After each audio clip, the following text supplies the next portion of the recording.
नमस्कार। चार बड़ी खबर में आपका स्वागत है। मैं हूं देवेंद्र कुशवाहा। आज की पहली बड़ी खबर राजधानी भोपाल से है, जहां एमपी सरकार को सुप्रीम कोर्ट से बड़ा झटका लगा है। आखिर क्या है पूरा मामला, जानेंगे इसी कार्यक्रम में। दूसरी बड़ी खबर कृष्णनगरी वृंदावन से है, जहां बांके बिहारी मंदिर के से कॉरिडोर बनाए जाने को लेकर बाधा खत्म होती नजर आ रही है। तीसरी बड़ी खबर राजधानी भोपाल से है, जहां संविदा कर्मचारियों की हड़ताल जारी है।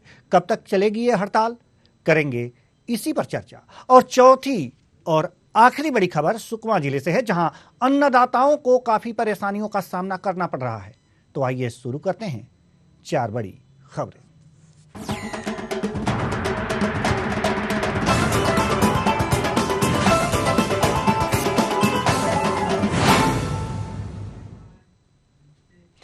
धर्मांतरण कानून के मामले पर एमपी सरकार को सुप्रीम कोर्ट से बड़ा झटका लगा है। इस मामले पर सुप्रीम कोर्ट ने कहा है कि हर तरह का धर्मांतरण गैर कानूनी नहीं हो सकता। इस मामले पर राज्य सरकार की याचिका पर मध्य प्रदेश हाई कोर्ट की ओर से रोक लगाई गई थी, जिसे हटाने के लिए प्रदेश सरकार सुप्रीम कोर्ट गई है। इस पर गृह मंत्री नरोत्तम मिश्रा ने प्रतिक्रिया दी है। उन्होंने कहा है कि सुप्रीम कोर्ट में मामला विचाराधीन है। अवैध तरीके से धर्मांतरण ना हो, इस पर सरकार अपना पक्ष मजबूती से रखेगी। अब सुप्रीम कोर्ट तय करेगा कि मध्य प्रदेश में दूसरे धर्म में शादी करने वालों को कलेक्टर को जानकारी देना जरूरी है या नहीं। फिलहाल सुप्रीम कोर्ट के 7 फरवरी को होने वाले अगली हियरिंग में प्रदेश सरकार मजबूती से अपना पक्ष रखकर फैसला अपने पक्ष में लेने की बात कह रही है। सुनिए डॉक्टर नरोत्तम मिश्रा, गृह मंत्री मध्य प्रदेश, क्या कुछ कह रहे हैं। सुप्रीम कोर्ट में विषय विचाराधीन है। राज्य सरकार अवैध धर्मांतरण न हो, इसके लिए कटिबद्ध है। हम अपने पक्ष को मजबूती के साथ में सुप्रीम कोर्ट में रखेंगे। संभवतः 7 तारीख को सुनवाई होगी।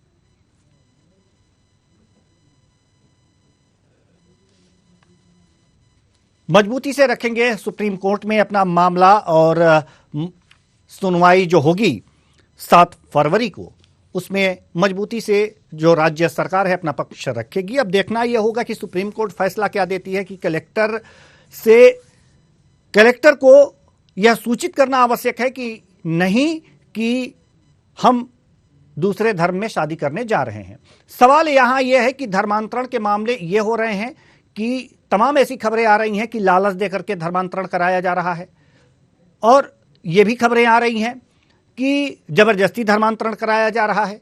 तो सवाल यहां पर यह है कि अगर जो धर्मांतरण होता है तो वो किस तरह से ये क्लियर हो, किस तरह से जस्टिफाई, किस तरह से किया जाए उसे, कि यह धर्मांतरण अपने जो हृदय परिवर्तन है उसके कारण किया गया है यह धर्मांतरण। इस खबर पर ज्यादा जानकारी के साथ हमारे संवाददाता विवेक सिंह जुड़ चुके हैं। जी विवेक, हम जानना चाहेंगे कि ये धर्मांतरण का मामला जो अभी कोर्ट में चल रहा है, पूरा मामला क्या है। अगर हम स्पष्ट करें मामले को पूरे, तो दरअसल अगर बात करें 2021 को मध्य प्रदेश की सरकार ने धार्मिक स्वतंत्रता अधिनियम लागू किया था, और उसकी अधिसूचना अगर हम बात करें तो 2021 में जारी की गई थी। इसमें लेकिन एक जो धारा थी, धारा 10, उसमें परिवर्तन अभी हाल ही में मध्य प्रदेश की सरकार ने किया है, और नई अधिसूचना जारी हुई थी। यानी कि 15 दिसंबर को इसकी नई अधिसूचना जारी हुई थी, जिसमें जो नए प्रावधान किए गए थे, इसमें नए प्रावधानों में अब अगर कोई भी धर्म परिवर्तन करना चाहता है या फिर किसी दूसरे धर्म में शादी करना चाहता है, तो उसकी सूचना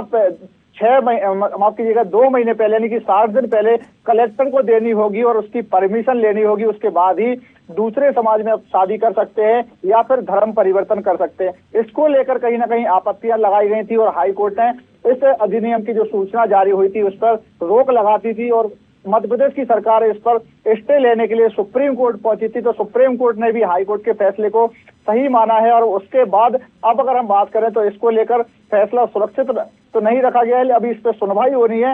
लेकिन कहीं ना कहीं इस मामले को लेकर अगर हम बात करें तो आज मध्य प्रदेश के गृह मंत्री और सरकार के प्रवक्ता जब नरोत्तम मिश्रा से सवाल किया गया, तो उन्होंने कहा है कि सरकार चाहती है कि किसी भी तरीके से धर्मांतरण ना हो, उस पर रोक लगाने के लिए मध्य प्रदेश की सरकार चाहती है कि ऐसे मामलों पर रोक लगे, और उसको लेकर सुप्रीम कोर्ट में मध्य प्रदेश की सरकार की तरफ से अपना मजबूती के साथ पक्ष रखा जाएगा। और उन्होंने साफ तौर पर कहा है कि अगली सुनवाई 7 तारीख को इस पर हो सकती है। तो अब देखना होगा देवेंद्र जी कि आखिर सुप्रीम कोर्ट इस मामले पर क्या फैसला सुनाता है। हालांकि अभी सुनवाई होनी है, उसके बाद सरकार का पक्ष सुना जाएगा।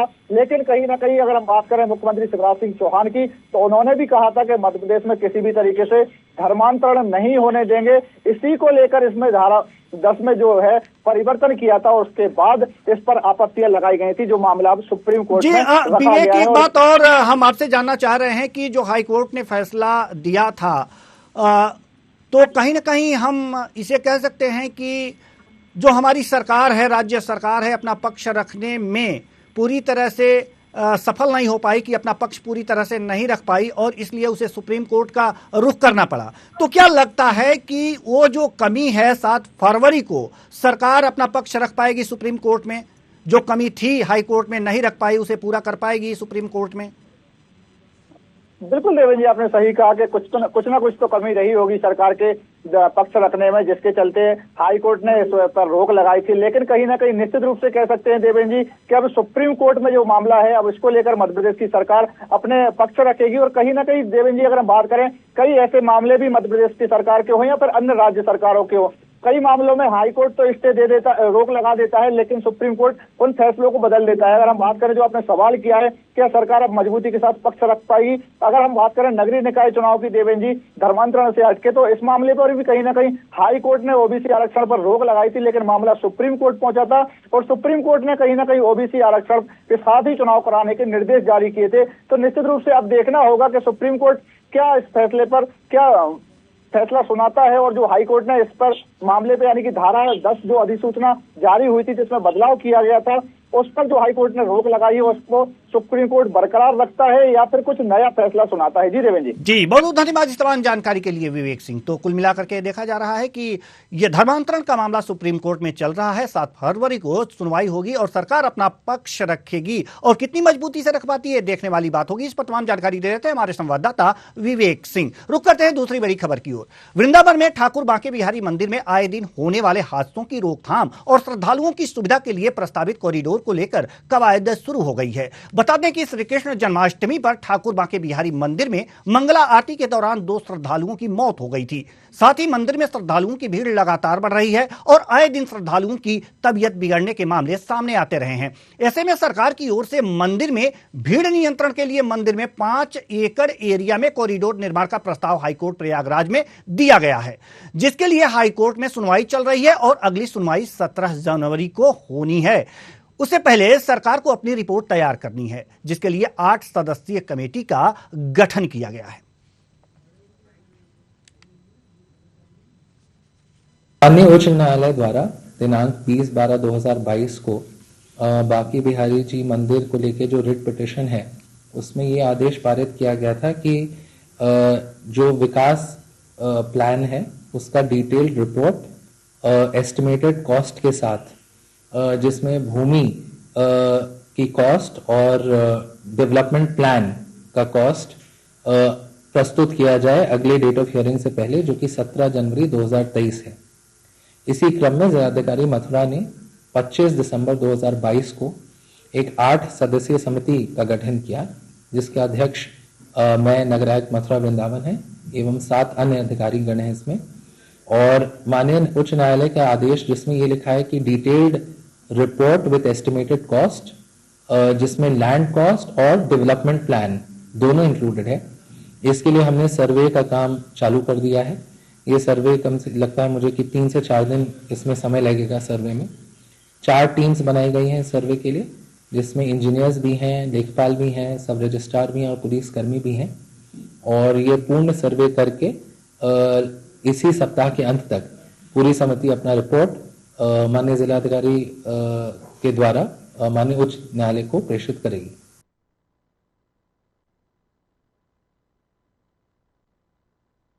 लेकर के कवायद शुरू हो गई है। यहाँ पर कई बार दर्शन करने जो श्रद्धालु आ रहे थे, उनकी तबीयत बिगड़ने की बात सामने आ रही थी। कई श्रद्धालुओं की तबीयत यहाँ पर बिगड़ गई थी और इसलिए एक कॉरिडोर के निर्माण का प्रस्ताव यहाँ पर दिया गया है। लेकिन सवाल यहाँ पर यह है कि हमारे साथ इस पर तमाम जानकारी के लिए हमारे जो संवाददाता हैं मोहम्मद फारूक हमारे साथ जुड़ चुके हैं। हम इनसे जानना चाहेंगे सबसे पहले कि ये जो प्रस्ताव दिया गया है इसमें हाई कोर्ट को प्रस्ताव क्यों दिया गया है, ये जानना बहुत जरूरी हो जाता है सबसे पहले जी। तो हम आपसे यही जानना चाहेंगे कि ये जो प्रस्ताव दिया गया है कॉरिडोर का, इस हाई कोर्ट में प्रस्ताव क्यों दिया गया?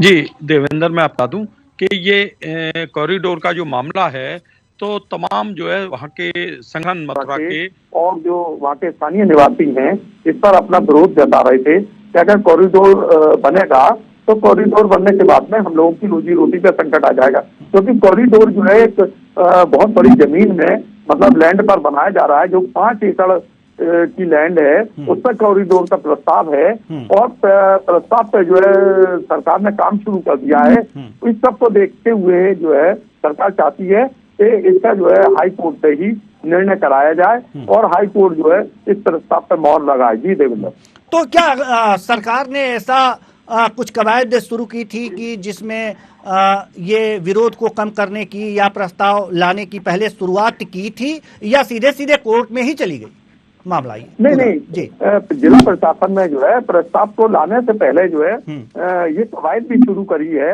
और भी कवायद उन्होंने ये शुरू करी थी कि भीड़ का दबाव जो है किसी भी तरीके से जो है कम होना चाहिए, यानी भीड़ को एक सुविधा मिलनी चाहिए, क्योंकि श्री कृष्ण जन्माष्टमी के मौके पर 2 श्रद्धालुओं की भीड़ के दबाव के चलते मौत हो गई थी और वो मंगला आरती जो साल में एक बार होती है अपने ठाकुर बाके बिहारी मंदिर पे रात को 12 बजे के समय पर मंगला आरती के समय पर भीड़ का इतना जबरदस्त दबाव हो गया था कि वहां पर लोगों को सांस लेना भी मुश्किल हो गया था और उसमें 2 श्रद्धालुओं की मौत हो गई थी। उसके बाद से ही जिला प्रशासन ने जो है ये कवायद शुरू कर दी थी और मुख्यमंत्री योगी आदित्यनाथ के भी संज्ञान में ये बात है कि यहाँ पर कॉरिडोर बनना बहुत जरूरी है। लेकिन जो ये 5 एकड़ की बात की जा रही है, 5 एकड़ एरिया की बात की जा रही है कॉरिडोर के लिए, उसमें सवाल यहाँ पर यह है कि सारी भूमि जो है वहां पर स्थानीय लोगों की है या कुछ शासकीय भूमि भी है?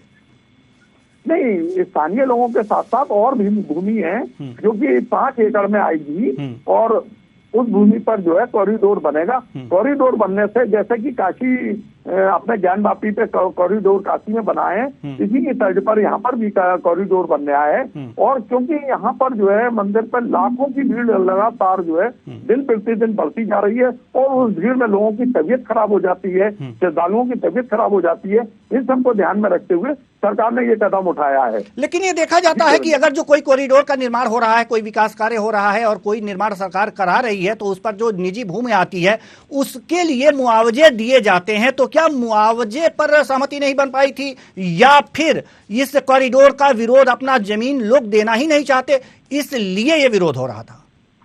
जी, असल में आपको बता दूं देवेंद्र कि जो श्री कृष्ण ठाकुर बाके बिहारी मंदिर है और श्री कृष्ण जन्म स्थान की दूरी लगभग जो है 10 किलोमीटर की है और 10 किलोमीटर की दूरी में जो है लोग जो है श्री कृष्ण जन्म स्थान के भी दर्शन करना चाहते हैं और ठाकुर बाके बिहारी पर भी।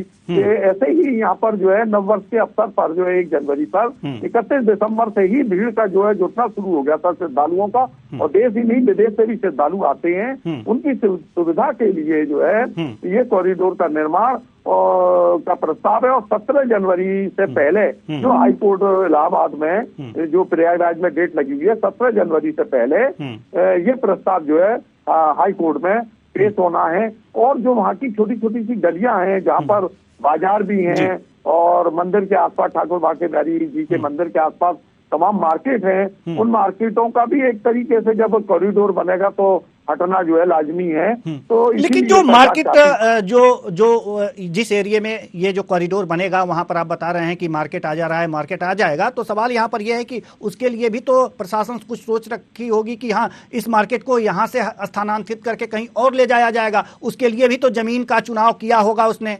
तो फिर यहाँ पर व्यापारियों के द्वारा भी अगर जो आप बता रहे हैं तो यहाँ पर विरोध किया जा रहा होगा, तो क्या जो जमीन सरकार ने सोच के रखी है या फिर चिन्हित की है मार्केट के लिए, क्या वो स्वीकार्य नहीं है व्यापारियों को?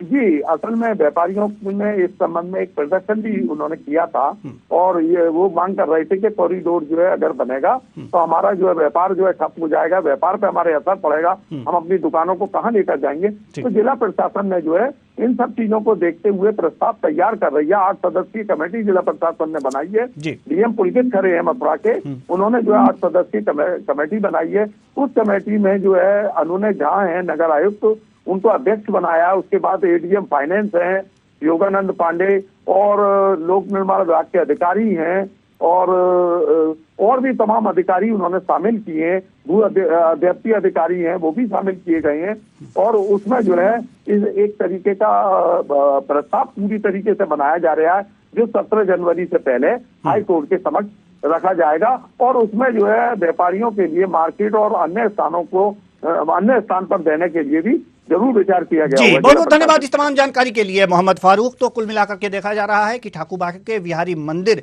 में श्रद्धालुओं की सुविधा के लिए 5 एकड़ जमीन में कॉरिडोर बनाने का प्रस्ताव हाईकोर्ट में दिया जाएगा और जल्द ही यह प्रस्ताव अगर स्वीकृत हो जाता है तो कॉरिडोर बनेगा, श्रद्धालुओं को दर्शन करने में सुविधाएं होंगी। इस पर तमाम जानकारी दे रहे थे हमारे संवाददाता मोहम्मद फारूक। रुक करते हैं तीसरी बड़ी खबर की ओर। राजधानी भोपाल में संविदा स्वास्थ्य कर्मचारी अपने नियमितीकरण की मांग को लेकर 21वें दिन लगातार हड़ताल पर हैं।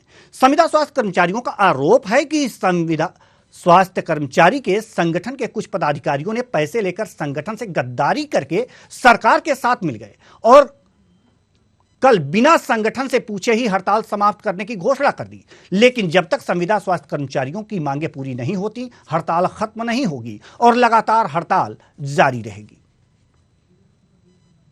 तो सवाल यहां पर यह है कि संविदा स्वास्थ्य कर्मचारियों में ही फूट पड़ी हुई है। यह देखा जा रहा है कि ये अपने मांगों को लेकर संविदा स्वास्थ्य कर्मचारी हड़ताल पर थे और हड़ताल में ही कुछ संविदा स्वास्थ्य कर्मचारी इसमें कहते हैं कि मतभेद हो गया और मतभेद के कारण वो निकल करके जाकर के सरकार से मिल गए और उन्होंने हड़ताल समाप्ति की घोषणा कर दी। ये सवाल यहां पर आया है कि अब जो हड़ताली हैं उनमें भी एका नहीं है, यानी कि सरकार ने फूट डालो और राज करो की नीति शायद यहां पर अपना रखी है और उसमें सफल हो गई। लेकिन अन्य जो हड़ताली हैं उन्होंने कहा है कि यह हड़ताल खत्म नहीं हुई है जब तक हमारी मांगे न मांगी जाए, न मान ली जाए सरकार द्वारा, और यह हड़ताल जारी रहेगी। हालांकि अब सवाल यहां पर यह है कि संविदा स्वास्थ्य कर्मचारी अपने नियमितीकरण की मांग को लेकर कितने संजीदा है, यह देखने वाली बात होगी कि वहां से कुछ लोग सरकार के साथ मिलकर के और हड़ताल की समाप्ति की घोषणा कर देते हैं,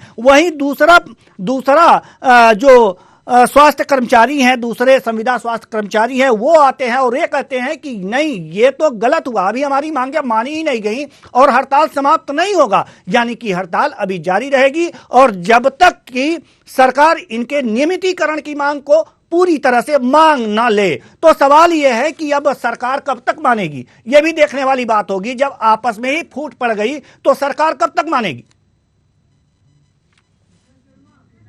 इस खबर पर ज्यादा जानकारी के साथ हमारे संवाददाता कृष्णा शर्मा हमारे साथ जुड़ चुके हैं।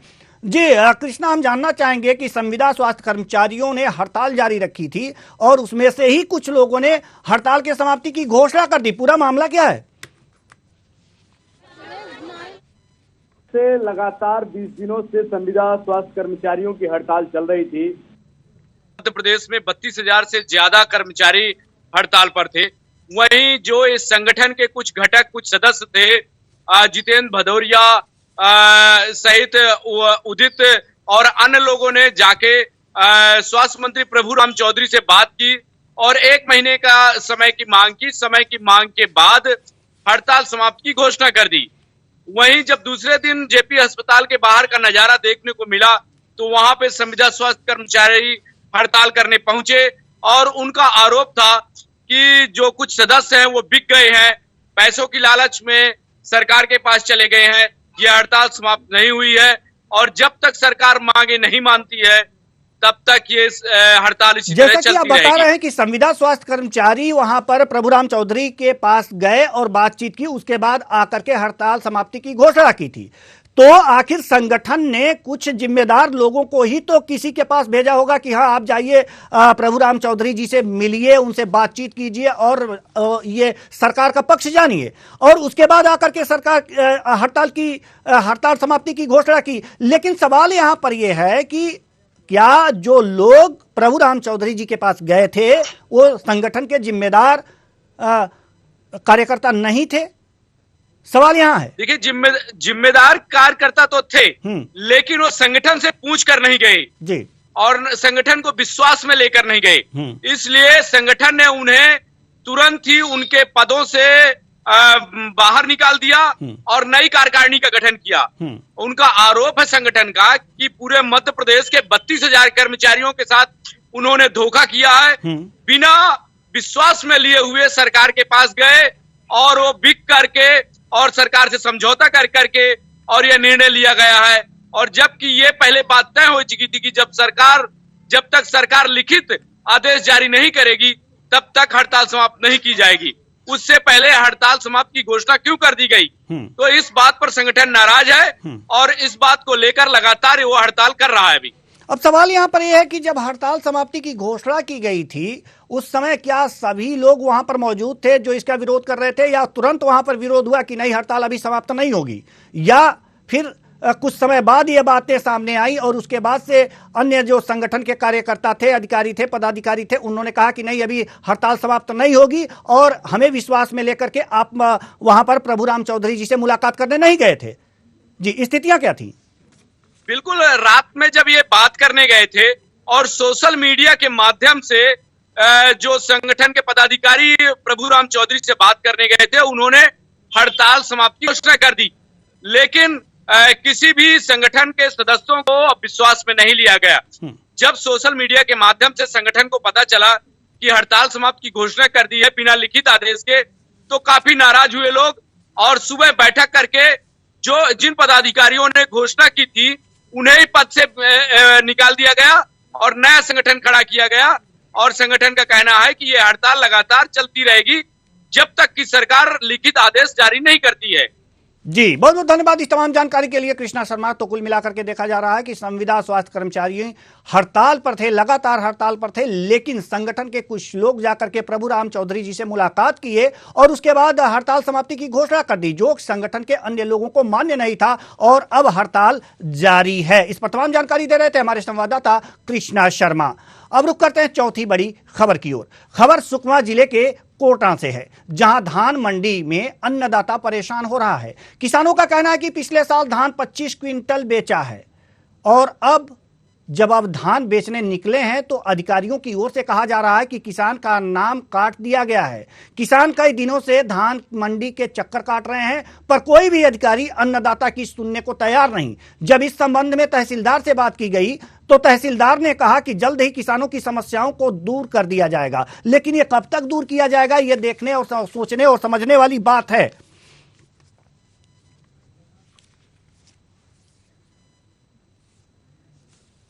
क्या नाम है? कुरम लच्छा नाम से, मेरा कुरम लच्छा का बेटा है। कुरम लच्छा का बेटा। आप धान कुरम लच्छा के नाम से बेचते थे?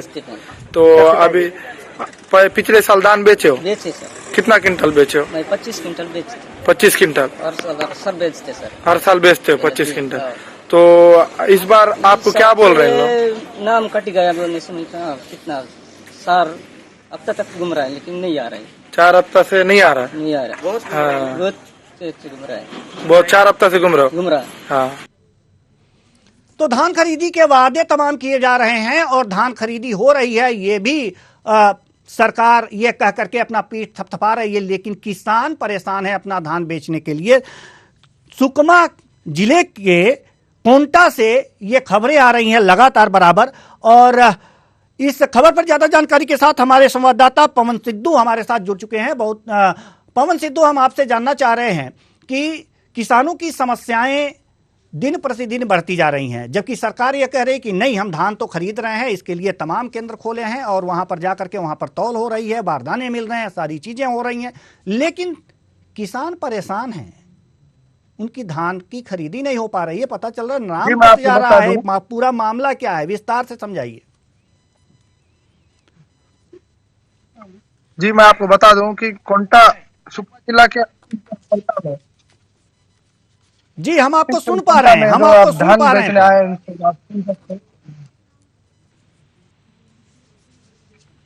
ये 4 हफ्ते से लगातार धान मंडी के और चक्कर लगाते हैं, अन्नदाता परेशान है और अधिकारी कहते हैं कि इनका नाम कट गया। और सुकमा जिला में पूरा 590 लोगों का नाम कट गया है पूरे किसानों का, और समता में भी यही हाल है। और तहसीलदार से बात आखिर ये नाम कटा कैसे? जब वो किसान हैं, अपना धान बेचने आते हैं, तो फिर ये नाम कटा कैसे?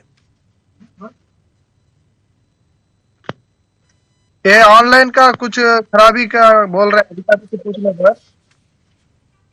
जी, अगर ऑनलाइन तहसीलदार के द्वारा कहीं डिलीट हो गया है तो उसके लिए प्रशासन क्या कुछ कर रहा है या कुछ नहीं कर रहा है?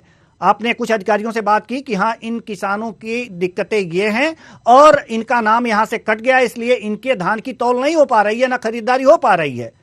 इसके लिए कोई विकल्प है, कोई वैकल्पिक व्यवस्था है उनके पास, अधिकारियों के पास, प्रशासन के पास? आखिर डिलीट नाम होना और उनका नाम कटना, इसके लिए तो किसान जिम्मेदार नहीं है, उसको तो अपना धान बेचना है। अधिकारी का कहना है कि टेक्निकल इशू के कहने पर और पटवारी का कुछ इनकी कागज जमा नहीं होने के कारण इनका नाम कट गया है। कल इनका पूरा नाम हो जाएगा बोल के तहसीलदार का कहना है। जी, तो जल्द से जल्द इनका नाम चढ़ेगा और किसानों की समस्याएं दूर हो जाएंगी। बहुत बहुत धन्यवाद पवन सिद्धू इस तमाम जानकारी के लिए। तो कुल मिलाकर के देखा जा रहा है कि सुकमा जिले में किसान परेशान है अपने धान बेचने के लिए। कारण उनका यह है कि उनका नाम कट गया है। उनका नाम न होने की वजह से वो केंद्र पर जा रहे हैं, उनकी धान की तौल नहीं हो पा रही, उनकी धान की खरीदारी नहीं हो पा रही। इस पर तमाम जानकारी दे रहे थे हमारे संवाददाता पवन सिद्धू। फिलहाल 4 बड़ी खबरों में आज के लिए बस इतना ही। मुझे दीजिए इजाजत, नमस्कार।